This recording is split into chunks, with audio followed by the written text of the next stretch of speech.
Thinking of buying an air fryer? Before you spend your money, here's what you need to know. First, consider the size. If you're cooking for 1 or 2 people, a 2 to 4 quart air fryer should work. But for families or meal prepping, go for a 6 quart or larger model.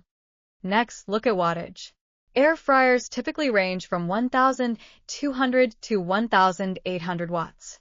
Higher wattage means faster cooking but also uses more power.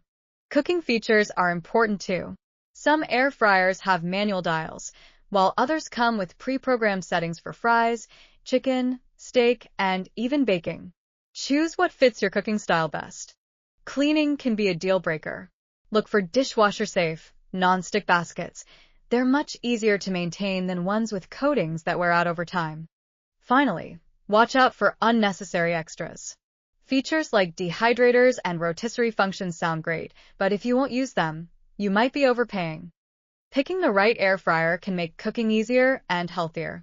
Check the video description for the best air fryer deals and recommendations.